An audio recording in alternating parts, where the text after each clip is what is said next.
Selamat datang di video pembelajaran kita, yaitu di pembelajaran jarak jauh. Assalamualaikum warahmatullahi wabarakatuh. Selamat pagi anak-anak ibu sekalian. Selamat bertemu kembali dalam pembelajarannya kita. Bagaimana keadaan kalian? Sehat semua kan? Alhamdulillah. Semoga kita semua senantiasa diberikan kesehatan dan semoga kita tetap semangat dalam pembelajarannya kita. Di sini kita akan membahas materi pembelajarannya kita, yaitu ilmu pengetahuan sosial bersama Ibu. Dalam materi pembelajaran kita di semester genap ini, di bab ketiga, kita masih membahas tentang masalah aktivitas manusia dalam memenuhi kebutuhannya. Adapun bagian materi yang akan kalian nanti pelajarin atau kalian peroleh, yaitu tentang masalah kegiatan ekonomi. Tujuan pembelajaran yang akan diharapkan bahwa nanti siswa dapat menjelaskan kegiatan produksi, distribusi, dan konsumsi. Kegiatan ekonomi. Apakah itu kegiatan ekonomi?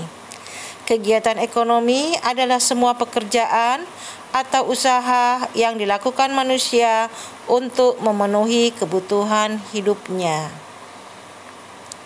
Sementara kegiatan ekonomi itu dapat meliputi, yaitu yang pertama kegiatan produksi, kegiatan distribusi, dan kegiatan konsumsi.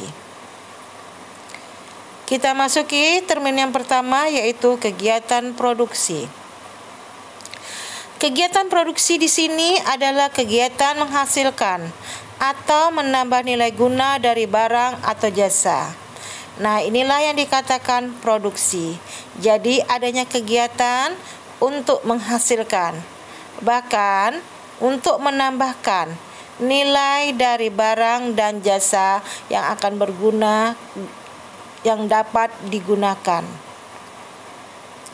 Sementara itu, semua kegiatan yang dikerjakan untuk menambah nilai guna suatu benda atau menciptakan benda yang baru, sehingga lebih bermanfaat dalam memenuhi kebutuhan. Kegiatan ini akan menambah daya guna suatu benda tanpa adanya mengubah bentuknya dan dinamakan produksi jasa. Jadi produksi jasa itu yaitu kegiatan yang tanpa mengubah bentuknya. Nah, itulah namanya kegiatan produksi jasa. Faktor-faktor produksi. Di sini ada faktor produksi asli. Faktor produksi asli itu terbagi atas dua bagian, faktor produksi alam dan faktor produksi tenaga kerja. Kemudian faktor produksi selanjutnya adalah faktor produksi turunan. Yang pertama adalah faktor produksi modal, yang kedua adalah faktor kewirausahaan. Jadi pada dasarnya faktor produksi itu terbagi dua. Satu, produksi asli, dan dua adalah produksi turunan. Sementara faktor produksi asli itu faktor alam dan faktor tenaga kerja. Sementara faktor produksi turunan itu adalah faktor modal dan faktor kewirausahaan. Faktor alam. Di sini faktor produksi alam adalah faktor produksi yang disediakan oleh alam sebagai bahan mentah atau bahan baku produksi. Jadi, alamlah yang menyediakan kebutuhan untuk produksi. Sementara faktor produksi tenaga kerja di sini adalah sumber daya manusia yang dapat digunakan kemampuannya untuk proses produksi. Jadi, di sini adanya manusia yang digunakan sebagai tenaga kerjanya. Sementara faktor produksi alam adalah segala hasil produksi yang dibuat manusia dengan tujuan untuk menghasilkan barang-barang atau jasa-jasa yang lainnya. Faktor kewirausahaan yaitu kemampuan menjelaskan atau menjalankan suatu perusahaan sehingga perusahaan tersebut dapat berjalan secara efisien dan menguntungkan. Apa itu tujuan produksi? Tujuan produksi yang pertama yaitu menghasilkan barang atau jasa. Yang kedua, meningkatkan nilai guna barang atau jasa. Yang ketiga, meningkatkan kemakmuran masyarakat. Yang keempat, meningkatkan keuntungan. Yang kelima, meningkatkan lapangan usaha. Yang keenam, menjaga kesinambungan usaha. Kita masukin yang berikutnya lagi, yaitu termin yang kedua di kegiatan distribusi.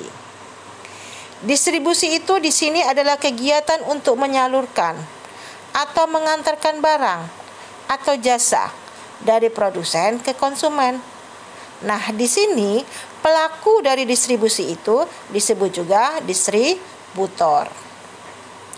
Distribusi juga menambah nilai guna barang dan jasa. Karena jika barang yang diproduksi tidak disalurkan ke konsumen, maka nilai dari barang atau jasa tersebut tidak akan berguna. Ada 3 jenis distribusi. Kita lihat di sini. Ada distribusi langsung, kemudian yang kedua ada distribusi semi langsung, dan juga ada distribusi tidak langsung. Apa itu distribusi langsung? Distribusi langsung itu di mana produsen menyalurkan hasil produksinya langsung kepada konsumen. Sementara distribusi semi langsung itu di mana penyaluran barang hasil produksi dari produsen ke konsumen melalui badan perantara, yaitu berupa toko milik produsen itu sendiri. Kemudian distribusi tidak langsung. Di sini distribusi tidak langsung pada sistem ini, produsen tidak langsung menjual hasil produksinya, baik itu berupa benda ataupun jasa kepada pemakai, melainkan melalui perantara. Termin yang ketiga, kita masuki kegiatan konsumsi.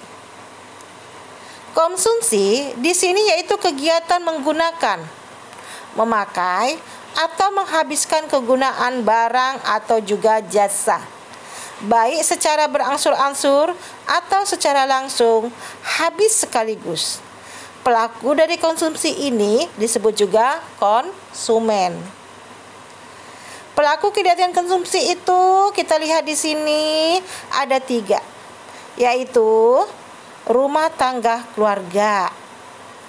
Yang kedua, rumah tangga perusahaan. Yang ketiga, rumah tangga pemerintah. Jadi, ketiga ini termasuk dalam pelaku kegiatan konsumsi. Kita masukin yaitu rumah tangga keluarga. Rumah tangga keluarga di sini tingkat konsumsi suatu keluarga dapat berbeda dengan keluarga lainnya. Kita ketahui setiap keluarga membutuhkan hal-hal yang berbeda-beda satu dengan yang lainnya. Perbedaan ini dipengaruhi oleh faktor pendapatan, jumlah anggota keluarga, gaya hidupnya, latar belakang pendidikannya, atau lingkungan tempat tinggalnya berada.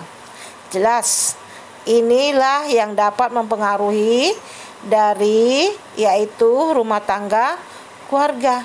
Kita lihat pendapatannya, setiap orang pendapatannya tidak sama.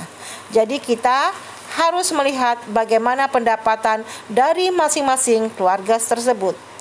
Kemudian jumlah anggota keluarga, ada yang jumlahnya banyak dan ada juga yang jumlahnya sedikit. Yang jumlahnya banyak pasti dia membutuhkan konsumsi juga yang lebih besar. Sementara gaya hidupnya, ada gaya hidupnya tinggi dan ada gaya hidupnya biasa-biasa saja. Nah, yang gaya hidupnya tinggi pasti membutuhkan tingkat konsumsi juga yang lebih tinggi lagi. Latar belakang pendidikannya, kalau kita lihat di sini, anak-anak yang bersekolah, mungkin mereka ada yang sekolahnya tingkatan SD, SMP, SMA, bahkan ada yang kuliah. Kalau seandainya semuanya pada kuliah, pasti biaya hidupnya juga akan lebih tinggi lagi. Kemudian lingkungan tempat tinggalnya, ini juga akan mempengaruhi. Kalau kita tinggal di lingkungan yang elit, pasti ya itu akan jelas mencolok kebutuhan akan konsumsinya. Karena di lingkungan yang elit tersebut semuanya serba luks. Mereka melihat dan mereka pasti akan membutuhkan konsumsi sesuai dengan lingkungan tempat tinggalnya mereka. Rumah tangga perusahaan.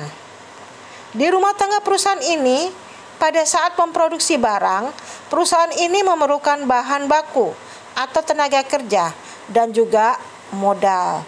Tadi sudah kita sebutkan ya di situ.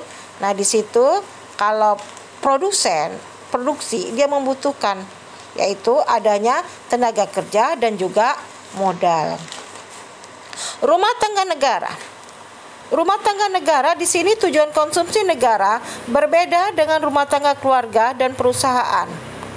Konsumsi negara bertujuan untuk memenuhi atau melayani kebutuhan masyarakat.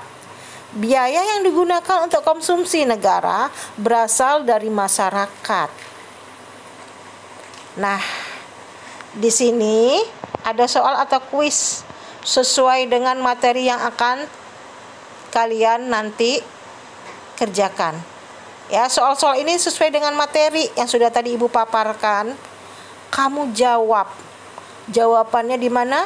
Jawabannya di lembar penilaian jawaban yang juga nanti disediakan di linksnya nanti. Nah, ini soalnya yang akan kalian kerjakan. Soal yang pertama itu ya, apakah yang dimaksud kegiatan ekonomi? Sementara soal yang kedua, sebutkan faktor-faktor produksi. Dan yang ketiga, jelaskan pengertian distribusi. Yang keempat, jelaskan distribusi semi langsung. Yang kelima, sebutkan pelaku kegiatan konsumsi. Soal ini kamu jawab yang benar, kemudian kamu kerjakan sesuai dengan soal ini dan jawabannya di lembar penilaian. Terima kasih kalian sudah menyimak video pembelajarannya kita.